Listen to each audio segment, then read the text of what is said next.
Assalamu alaikum wa rahmatullahi wa barakatuh. Friends of Islam, this time the Islamic Notes is back before you to share Islamic information. I hope it inspires your activities today, and don't forget to click the subscribe button and activate the bell button notification so you don't miss the latest news from the Islamic Notes channel.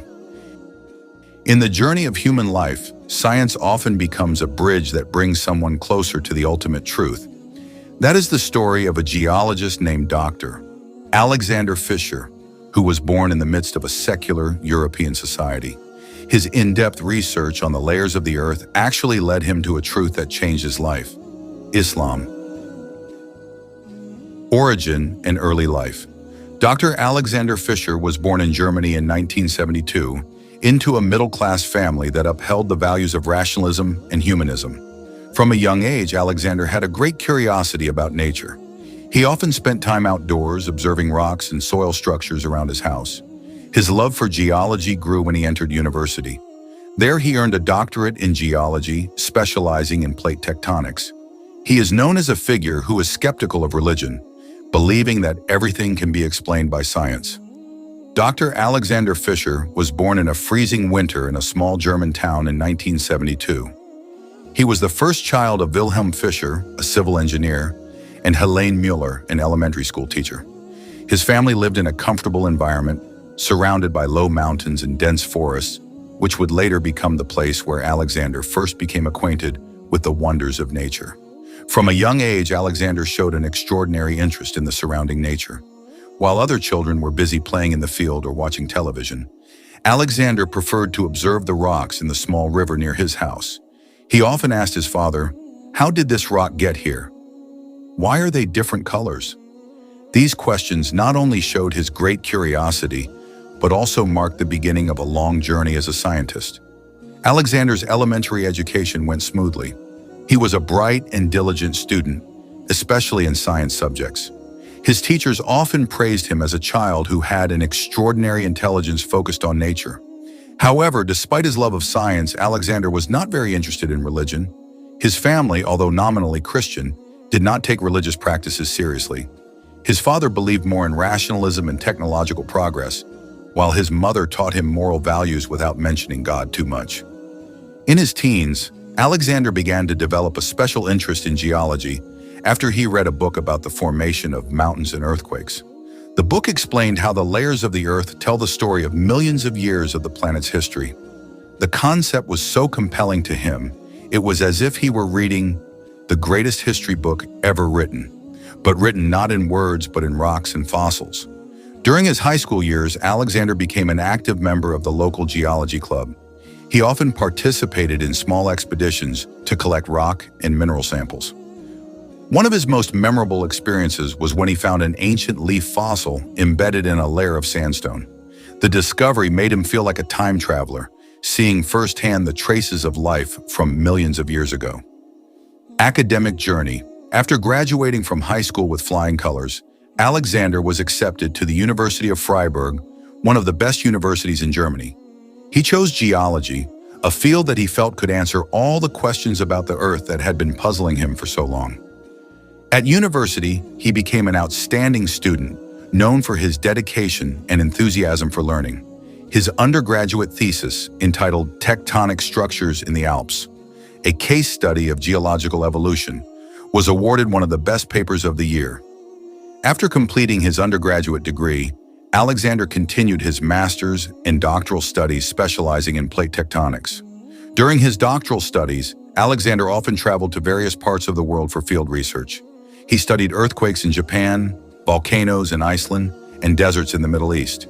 Each trip brought new insights into the complexity of the earth and the wonders of the universe. However, amid his admiration for nature, Alexander maintained a skeptical view of religion. For him, everything in this world could be explained by the laws of nature and science. Personal life. Outside of the academic world, Alexander was a simple person. He rarely got involved in a busy social life. He spent much of his time reading, writing, or walking in nature. He often said that being in nature was the best way to recharge his energy. However, behind his calmness, Alexander felt that something was missing in his life. He often asked himself, "What is the purpose of all this? Why is the universe so orderly, yet so mysterious? These questions, although he tried to ignore them, continued to bother his mind. Unbeknownst to him, these questions were the beginning of a spiritual journey that would change his life forever. In his search for answers about the earth, Alexander never expected that he would discover something much bigger, a truth about the Creator that he had always ignored.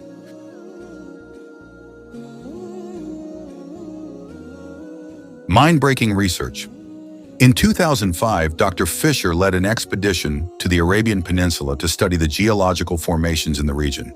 During one of his studies, he found evidence that the area had once been a fertile ocean, consistent with modern scientific findings.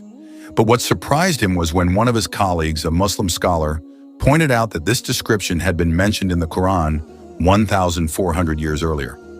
Verse 41 of Surah Al-Rum describes how corruption has appeared on land and sea caused by the hands of men. Fisher was shocked. How could an ancient text possibly contain knowledge relevant to modern discoveries? After completing his doctorate, Dr. Alexander Fisher became one of the most respected geologists in his field. In the early 2000s, he began leading a number of major studies funded by international institutions. One of his most ambitious projects was a study of the geological evolution of the Arabian Peninsula. The project aimed to understand how the region changed from a rich ecosystem to an arid desert. This research took Alexander to the Middle East, a region he had rarely visited before. Under blue skies and golden sands, he began analyzing rock formations, stratigraphy, and erosion patterns. On one of his expeditions, he discovered layers of sedimentary rock containing fossils of ancient marine animals. This discovery shocked him. How could this now barren region have once been a fertile ocean? Alexander and his team continued their research using cutting-edge technology, such as satellite imaging and isotope analysis. Their results showed that thousands of years ago, the Arabian Peninsula was indeed part of a large, fertile ocean. This evidence was consistent with modern geological theories about climate change and the movement of tectonic plates. But in the midst of their success, something unexpected happened. One of the research team members, an Egyptian scientist named Dr. Ahmed Khalid, pointed out that the description of this change was actually written in the Qur'an, a verse that changed perspectives. Dr. Ahmed Khalid approached Alexander humbly and said, "Professor, did you know that this discovery was described in our holy book more than 1,400 years ago?" Alexander, skeptical of religion, smiled and replied, "How can an ancient book explain a phenomenon that we have only just begun to understand with modern science?" Dr. Ahmed then opened the Qur'an and recited Surah Al-Rum, verse 41. "Corruption has appeared on land and sea because of what the hands of men have earned, that Allah may make them taste a part of what they have done, in order that they may return to the right path." Alexander was stunned. The verse seemed to describe the process of ecosystem degradation that he had been studying.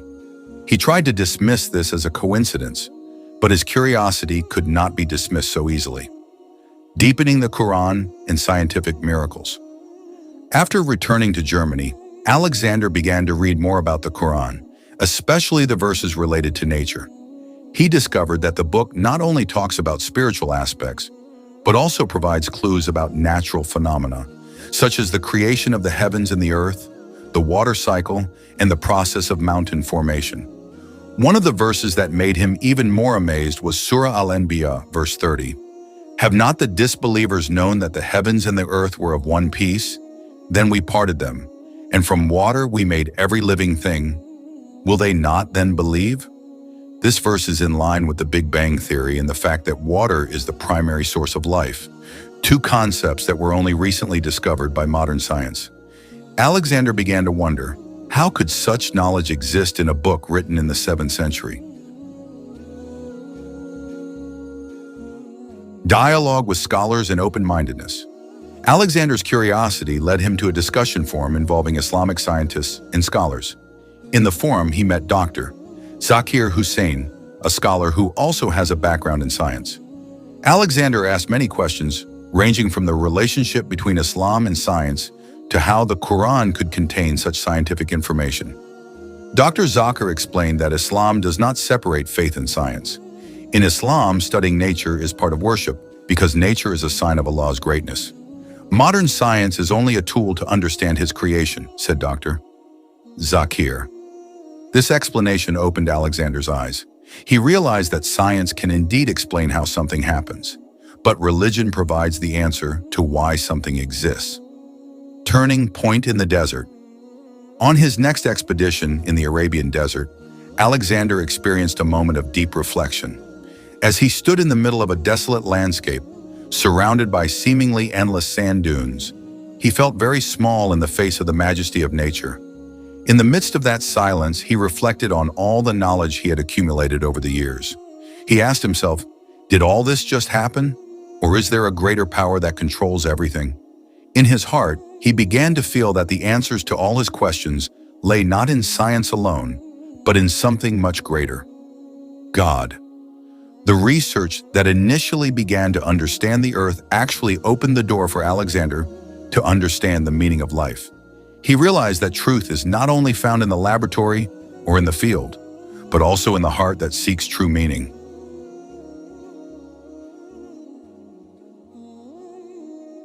Dialogue with Islam.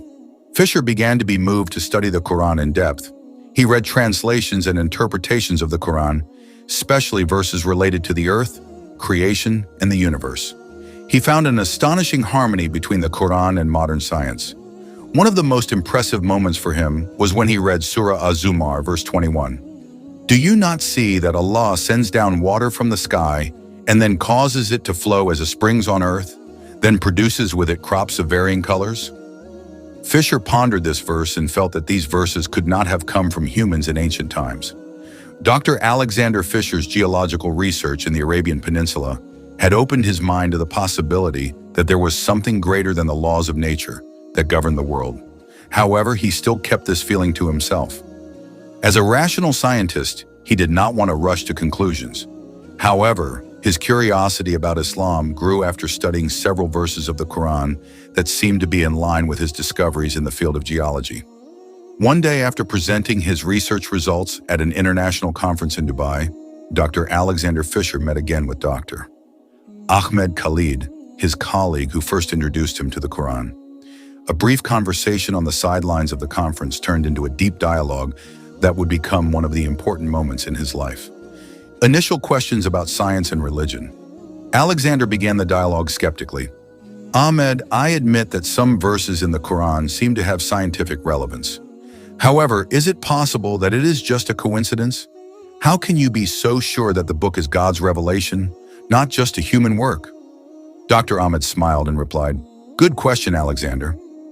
Coincidences do happen, but when they repeat themselves with such precision and relevance, we must begin to consider that there is something bigger behind them. The Qur'an is not just about science.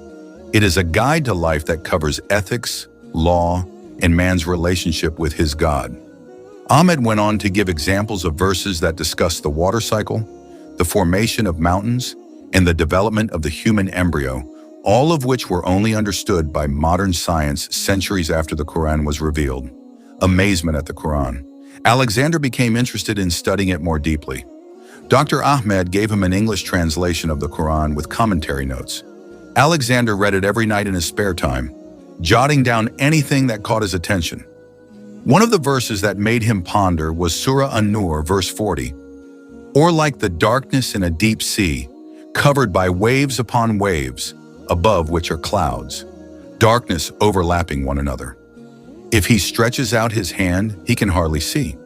Whoever is not given light by Allah, he has no light at all.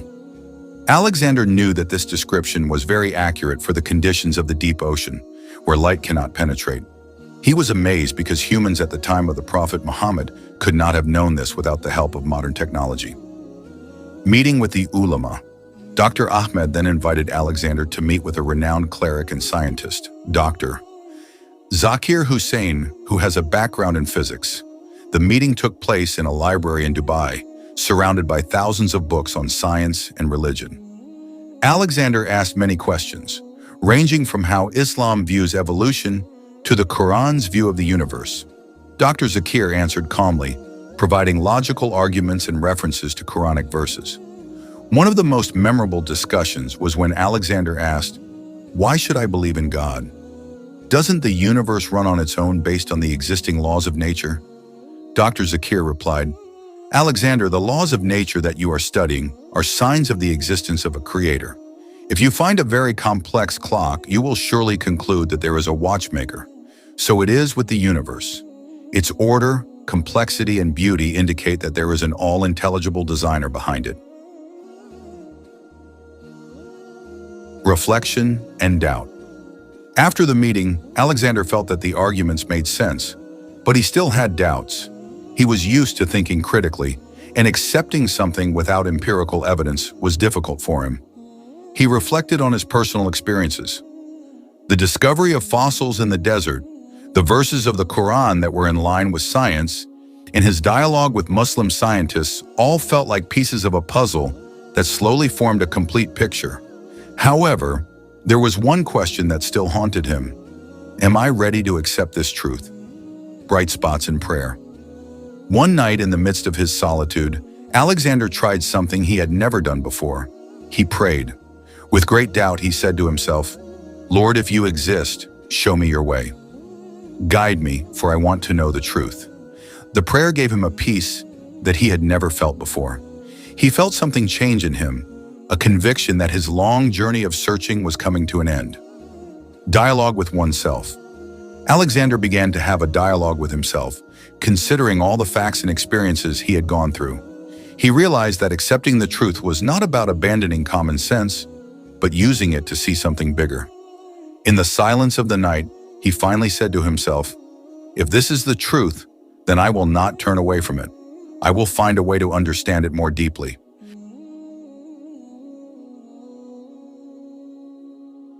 Dr. Alexander Fisher's turning point. Fisher's spiritual journey reached its peak when he attended a discussion with a renowned cleric.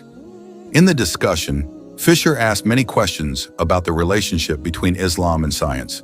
The cleric explained that Islam is not the enemy of science, but rather the driving force of scientific progress. Fisher felt something he had never felt before: peace and clarity. He realized that science had brought him closer to the truth, but only Islam provided complete answers about the purpose of life and the Creator. In 2008, Fisher officially pronounced the Shahada at a mosque in Berlin. He changed his name to Abdullah Alexander Fisher. As a leading geologist, Dr. Alexander Fisher is known for his intellectual acumen and dedication to science. However, behind his achievements, he held existential questions that science has never answered. What is the purpose of life, and where does it all come from? The turning point that changed the direction of his life was not the result of a single event, but rather the accumulation of profound experiences, both in research and in his personal life. A busy life.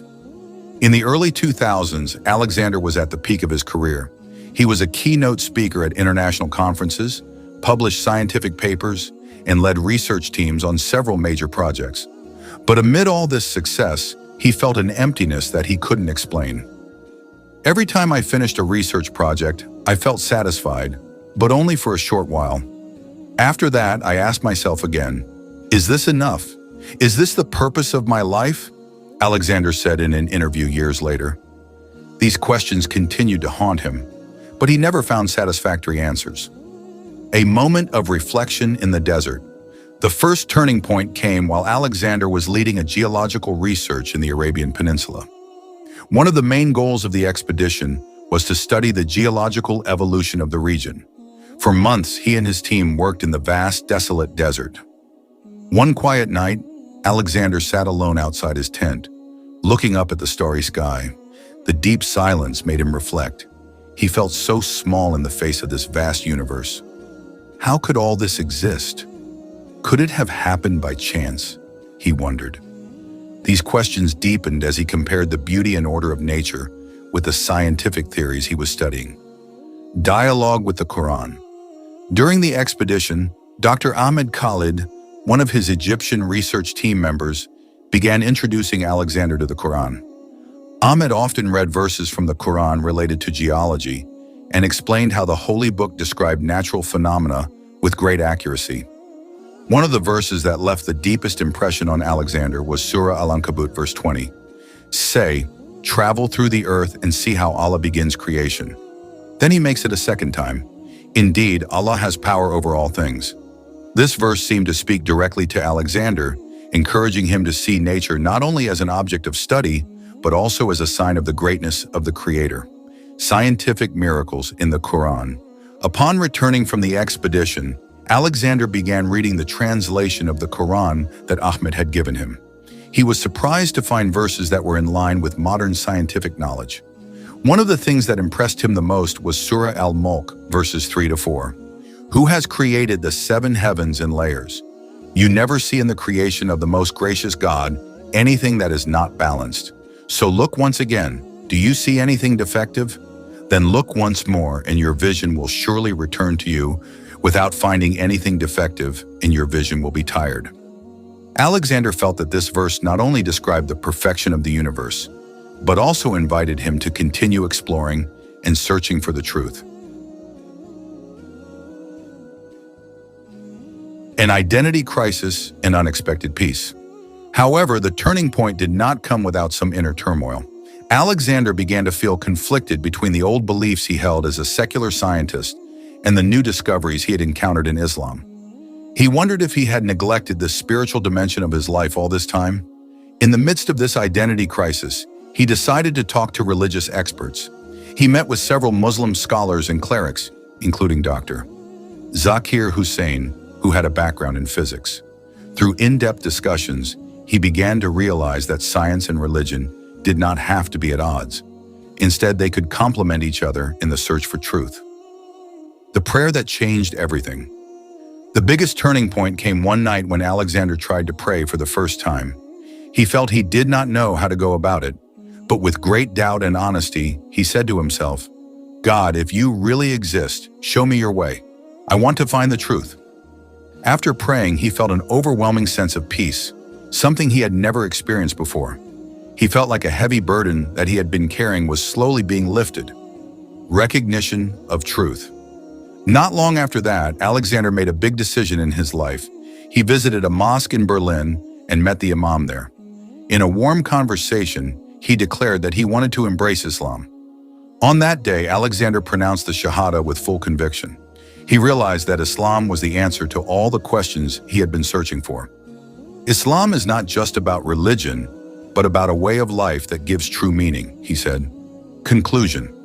Dr. Alexander Fisher's turning point was a long journey that involved intellectual search, spiritual experience, and deep reflection.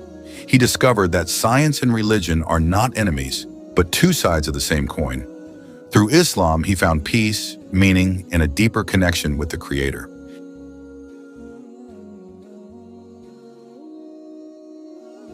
After converting to Islam,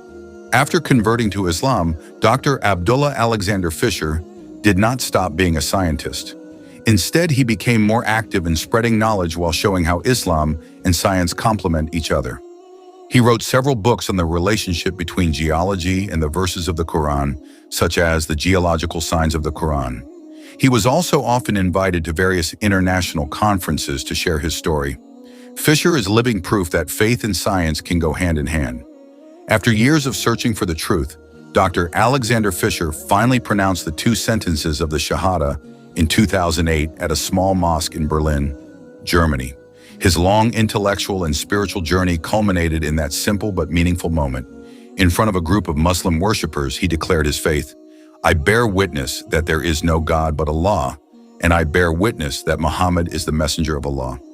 After reciting the Shahada, Alexander changed his name to Abdullah Alexander Fisher as a form of respect for his new faith. The name Abdullah, meaning servant of Allah, reflects his humility and newfound awareness of the Creator. A new life as a Muslim. Alexander's decision to embrace Islam was the beginning of a new phase in his life. He began to study the teachings of Islam more deeply, including praying, fasting, and reading the Qur'an in Arabic. At first, he felt the biggest challenge was changing his previously very secular routine to be more structured with Islamic principles. However, he felt that Islam gave him a meaning and peace that he had never felt before. Every time he prostrated himself in prayer, he felt directly connected to the Creator, as if he had found the answer to all his searches. Spreading knowledge in Islam. As a scientist, Abdullah Alexander Fisher did not leave academia after embracing Islam. Instead, he felt that Islam gave him a new perspective in understanding science. He began writing books and articles explaining the relationship between science and the Quran. One of his most famous books, Signs Beneath the Earth, The Geological Miracles of the Quran, became a highlight among Muslim and non-Muslim academics. The book discusses verses from the Quran related to geology, such as the formation of mountains, the water cycle, and the creation of the earth, supported by modern scientific findings. In addition, Abdullah is often invited as a speaker at international conferences. He uses the platform to explain how Islam is not only in line with science, but also a source of inspiration for scientists. Islam is a religion that encourages us to think, ask questions, and seek the truth, he said in one of his presentations, touching the hearts of others. The story of Abdullah Alexander Fisher's spiritual journey has inspired many people, both Muslims and non-Muslims. Many people were moved to study Islam after hearing how a skeptical scientist like him finally found the truth in this religion. He is also active in dawah activities in Germany, especially among the academic community.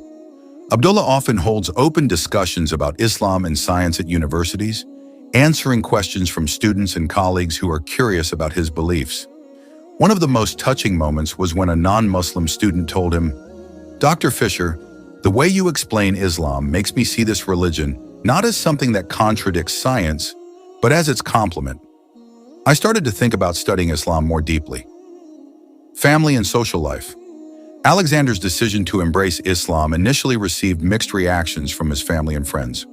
His father, Wilhelm Fischer, was confused and a little disappointed, considering Islam something foreign. However, his mother, Helene, was more accepting and even started reading about Islam to understand her son's decision. Over time, Abdullah managed to show his family that Islam made him a better person, more patient, more humble, and more caring towards others. Slowly, his relationship with his family became harmonious again, and even some of his family members became interested in studying Islam. In his social life, Abdullah also faced challenges, especially because he lived in Europe, where Islam is often misunderstood. However, he faced this with a calm attitude and empathetic dialogue. "My job is to show the beauty of Islam through actions, not just word," he said. Leaving a trace. As a Muslim scientist, Abdullah Alexander Fisher was not only an important figure in the world of geology, but also a bridge between science and religion. He believed that his duty as a Muslim was to convey the truth, both through scientific research and dawah. Towards the end of his life, Abdullah often reminded those around him of the importance of seeking the truth with an open heart. "Science led me to Islam," he said one day, "and Islam led me to God." Legacy and inspiration. The life story of Abdullah Alexander Fisher is proof that guidance can come from anywhere, even from scientific research that seems far from the spiritual aspect. He left a legacy of scientific works, books, and inspiring stories that continue to inspire the next generation to explore the relationship between science and religion. In one of his interviews, Abdullah said, "Life is a journey of seeking the truth. When you find it, embrace it with all your heart, because that is what will bring you true peace."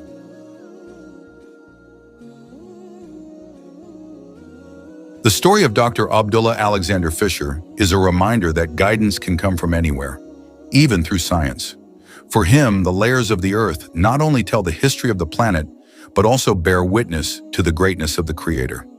Fisher found that Islam is a way of life that not only strengthens faith, but also broadens insight into the universe.